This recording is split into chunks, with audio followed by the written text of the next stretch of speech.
Hey friend, welcome. If we haven't met yet, I'm Jen. I'm a part-time online clothing reseller, which means I go to thrift stores, I buy used clothes, I list them on eBay and Poshmark and sell them, hopefully for a profit. Today, I forgot to look, is Tuesday, May 6th, I think. These are the items that sold in the last 24 hours. There's a gross sales amount of $88. I have 3 items, and I also have a return I want to share with you. I also have something I want to chat about. I realized last week I kind of chatted a little bit about sourcing strategies, and I think I have more to say on that. So first we'll start with the shipping. This is Lane Bryant.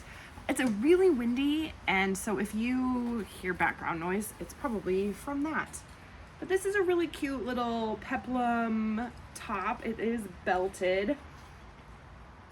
All of these sold really fast.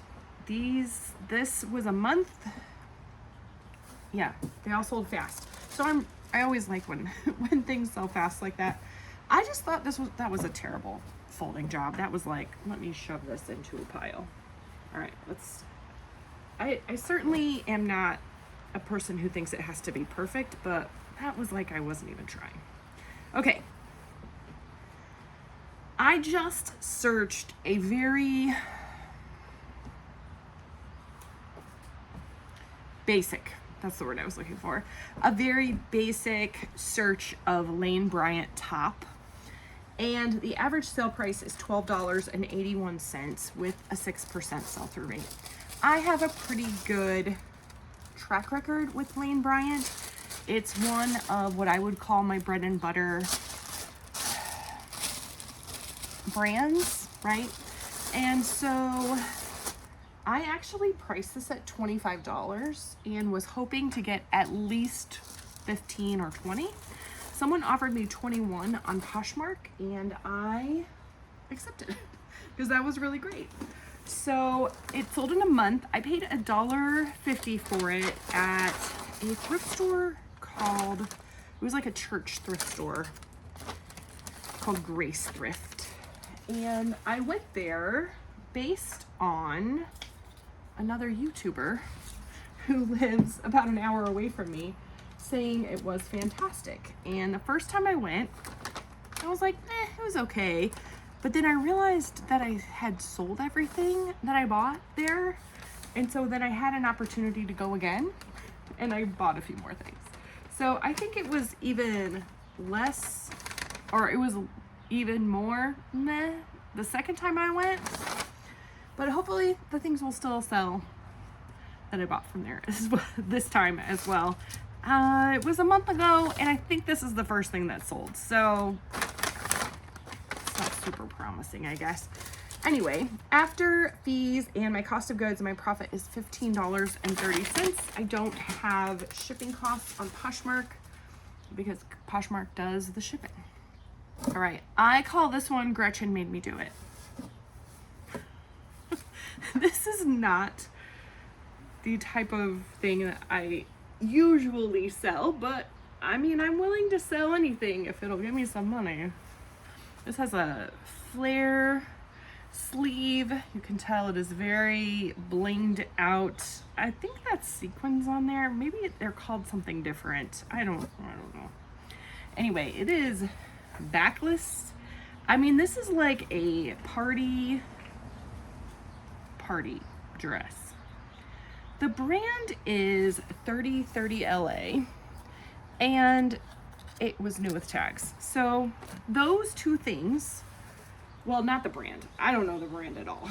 But being that it was new with tags, and I'll tell you the Gretchen story in a minute. I bought this and sold it, obviously. It took a month to sell. So a 30-30 dress, and I didn't go into the style with it. Not all of their dresses are this style. But the average sale price is $19.88 with a 9% sell-through rate. So not super great. I had this listed, I think, for $30. I think based a little bit more on the silverness of it. and someone offered me 18, and because that sell-through rate is so low and I don't know anything about this, I went ahead and accepted that offer on Poshmark. I spent $2 on it at a Salvation Army rummage sale, not a store. They had like a bag sale, but they priced some items, and dresses are one of the things they price. So I paid $2 for it a month ago, and my profit is $12.40. So here's the Gretchen story. Gretchen is the Restless Thrifter, if you don't know, and I encourage you, if you've not seen her videos, to go check her out. She and I we're not exactly the same, but we have similar styles in some things. So I think we sell similar items. She's very relatable. Anyway, point is, we had just done a collab, and in March we had done this. We did this like every day, go to the same thrift store, and it didn't exactly work out that way for either of us. But we had, it was just fun to do this week-long collab together. And she, during that time, had bought a dress very similar to that.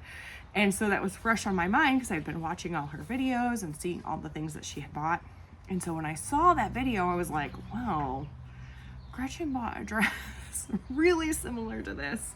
I think she's a really good eye. So I was like, okay, it's new with tags. It's $2. It's a $2 risk. So I'll go ahead and buy it. So I call that Gretchen made me do it. $12.40 is my profit on that.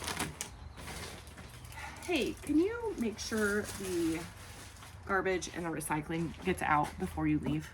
Yeah. Thank you. Can I keep my hood up? Can I go do my quiz real quick? Yeah, you're fine. I mean, you don't even have to keep your hood up. Okay. You're all right. You're old enough. I look crazy right now. You look crazy? You don't look crazy. Really crazy. Oh. Yeah. Are you going to be, do you just want to wait a minute? Or do you want me to pause so you can do it without it distracting you? Am I going to distract you? No. I got it. Okay. All right. Well, here we go. All right. Oh, this does have pockets. No, it doesn't. Okay. Sorry. You're fine. Okay. Homeschool mom life. Things just happen around me. All right. So this is the brand Flax. You are going to be shocked. Maybe not.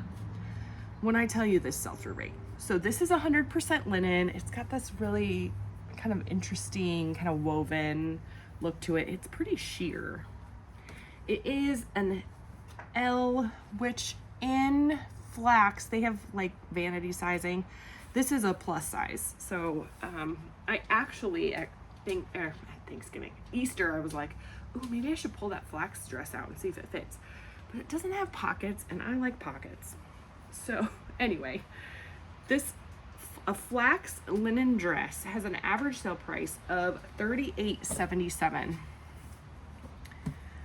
The sell-through rate is less than 1%. That's right? Sorry. Now, I do think because Flax is also a material, not just a brand, I do think that might have something to do with it. And the way I look up comps when I'm doing this, I don't know how to filter by brand. I've experimented a little bit, tried to figure that out. I thought I found it one time and then I didn't. So I don't know what the case is. But my experience is this brand sells really fast. This did take 6 weeks to sell, but I had it priced pretty high. I priced it at $50. It's in like brand new condition. It looks impeccable. Someone offered me $40 on Depop, of all places. In fact, I was like, do I even put this on Depop? I don't know. And I did, and it sold on Depop, which is kind of crazy. Now, Depop, I ended up making a fair amount of money because it sold on Depop because they don't have very many fees. These are very low. I only paid $2.07. I also charge for shipping, and I overcharged for shipping, and I don't feel bad about it. After I printed my label, I was like, oh, I probably could have done a priority label. I did that in yesterday's video, and I actually went back and voided the label that I bought for the Ground Advantage, repurposed a priority label, realized I had messed it up, and I had to repurchase it again. And so today, after the fact, I was like, oh, maybe I should do that again. And I was like, no, I'm not going through that. So I feel a little bad that I didn't figure that out, but I think it's okay. I don't feel that bad about it. Maybe that makes me sound like a terrible person. I'm not sure. Anyway, I paid $4 for this at my favorite thrift store, which I'm going to tonight, and I'm so excited. So excited. I haven't been in I didn't thrift. I thrifted twice-ish, three times, I think, in April. And all of those were like accident, like I wasn't purposely going to thrift to source kind of thing, thrifting. So anyway, they paid $9 in shipping. It only cost me $5.31 to ship. So I did make some money on that. With my $4 cost of goods, subtracting the shipping and the fees, my profit is $37.62. So in total, my profit yesterday was $65.32. My goal's $67, so super close. Very, very thankful about that. You might notice that I don't have any eBay sales. And that is accurate. I do not have any eBay sales. Okay, so this is actually really sweet. They wrote a little note on the return packing slip. Says, thanks so much. Wish it had fit. Sorry for the week's delay in return. We were away for Easter break. Aw. And then I think it says, kind regards. Maybe? I'm not sure. Anyway. This was a skirt. I sold 2 like green skirts real close together, and this is one of them. This is a Chico's brand. It's a tiered skirt. It's a size 2, which is a large. And yeah, it's a really cute skirt. It's in great condition, so they sent it back to me exactly how they left it, or how they received it, so that's good. Returns happen. They're kind of frustrating. I do paid returns, so she had to pay the shipping to and from, and then I'll refund her the amount that the item cost. So I will make sure to process that. I will keep these bags and reuse them because I like to do that. They're perfectly good bags. All right, so I told you I wanted to chat about sourcing. So a couple weeks, or last week, I talked about my sourcing strategy, and I realized when I talked about that, I was talking about the where and the when, but that still leaves kind of the what and the how. And so I thought we could chat a little bit about that. And I should have written some things down because we may get a little squirrely, but hang with me if you are interested in this kind of thing. So for me, the what is how, things that are going to bring me profit is the big thing. So things that I'm looking for are my bread and butter brand. We talked about Lane Bryant. Chico's is one I'm actually trying to not buy so much because it's not selling as well for me. J. Jill, Torrid, just, some bread and butter brands that are consistent sellers for me that I know, I shouldn't say no, that my experience has been they sell well. And when I say well, I mean for me, I'm going to make about a $15 profit and are going to sell within like 6 months, maybe a year. I'm not too particular about that. I would love it if they sell fast. Super excited about today's sales that sold fast, but not everything sells fast. So there's that. I'm also looking for some of those, I don't necessarily want to call them BOLO brands, but brands that I don't find on a normal basis, on a regular basis, but also are like just brands I know. Flax would be one of those. Eileen Fisher is another one for me. Anthropology brands, or, on the rare occasion I would find, oh, hey Layla. My dog was out. She's not supposed to be out. Anyway, the rare occasion I might find an Aritzia brand or something like that. I'm also looking for, what's the word? Fabrics. So I really love linen, silk, wool, even 100% cotton or like Pima or Supima cotton, things like that. Higher quality materials that I know there are some people who, search out those particular fabrics. For me, I'm also looking for vintage items and things that might be a little bit trendy right now. I'm not super great at that, but I'm learning, and as I'm learning, I'm looking for those kinds of things. When I'm sourcing, I am sourcing with my experience.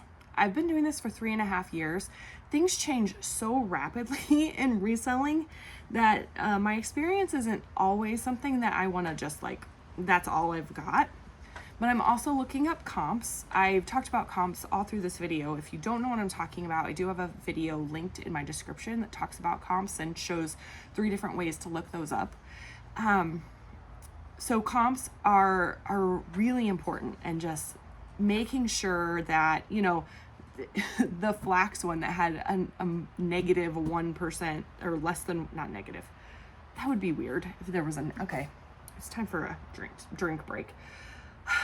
This is your friendly reminder to hydrate. This is a Spindrift raspberry lime sparkling water. So good.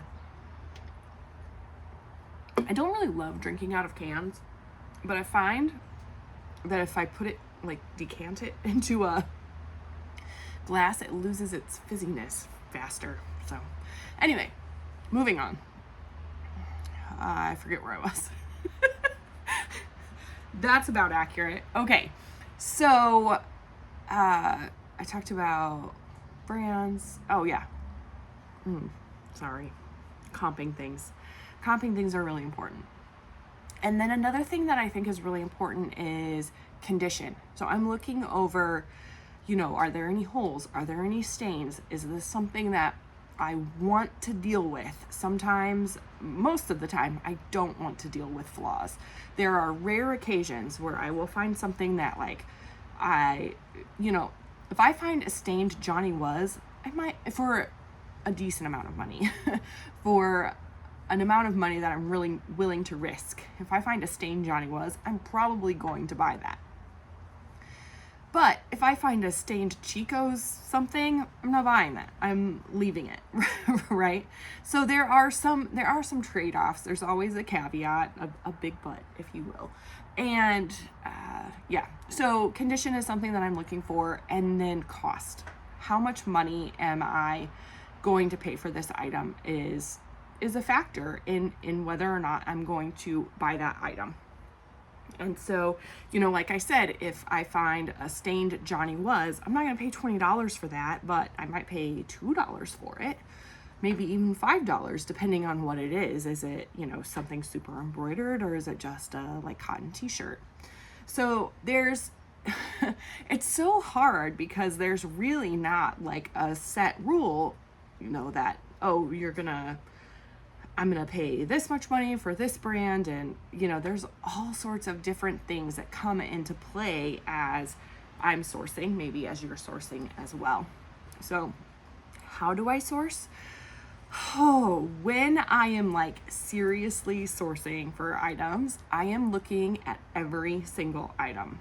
And I usually will just go through racks and look at the tags. And if something jumps out at me, then I will grab it, take a closer look, maybe comp it if it's something that I think that I might want to buy. Sometimes, especially in those bread and butter brands, I don't necessarily comp them. And depending on the cost, again, if it's a much lower cost, then I will, then I may still comp it. If it's, a torrid shirt for $8, I might see if there's an exact, that exact style sold for anything higher than $20. right? I don't know if this is making any sense. I'm just kind of rambling as I'm thinking things through here. So I do like to look at every single item if I can, if I have the time. When I go into a store that is organized, set up well with sizes, I will look at size extra large and above, especially if it's a large store. My favorite thrift store that I'm going to go to tonight is very small. I will look at every single piece of clothing in that store except the kids stuff. I do glance through the kids stuff, but I'm not going to take the time to go through every single thing. I particularly look for, especially with kids stuff, I'll look at my kids sizes just because, you know, they grow and they need stuff. So I will look at every single thing, but it is a much smaller store, and even doing that, it only takes me about an hour to get through it. Whereas if I go to my local Goodwill and it is huge and there's so many racks of clothes, even just going through the extra larges, or even just the men's clothes, sometimes I'll start with the men's clothes,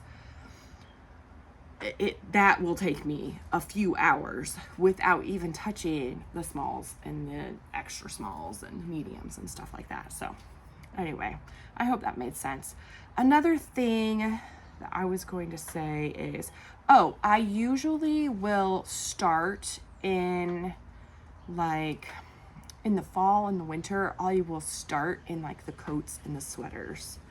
In the spring and summer, I'm going to start in the dresses, and I'm going to start in the swimming suits. Now, I don't always go through, if a store is set up this way. My old favorite thrift store, everything's just kind of mixed in. So you kind of just have to take what you get. But like at my Goodwill, where they actually will organize with like tank tops, short sleeve, long sleeve, I probably won't even look at the tank tops or maybe even the short sleeve shirts, just because those aren't items that sell particularly fast or get me that $15 profit. There are some major caveats to that. One of the best items I can remember, I found I can't remember if it was black label or purple label. I think it was purple label Ralph Lauren cashmere tank top, like a shell, and it sold for $50 so fast. I was shocked by that. But that was me, that was at my old favorite thrift store where everything was kind of intermixed. I wasn't seeking out the tank tops. I just sold a Viore tank top, and there were 2 tank tops that sold that day. Somebody commented and mentioned, like, you sold 2 tank tops. People say not to look at tank tops all the time.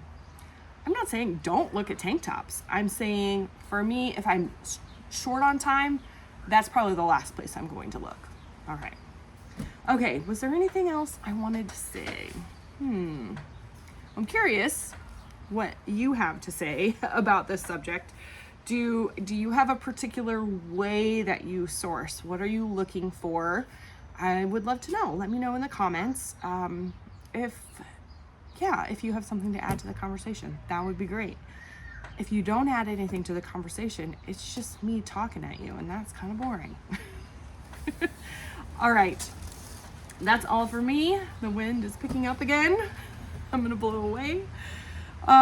Make sure you like the video if you liked it. Subscribe if you haven't already. I really appreciate you hanging out with me, listening to me blabber about all sorts of random things. I will see you soon.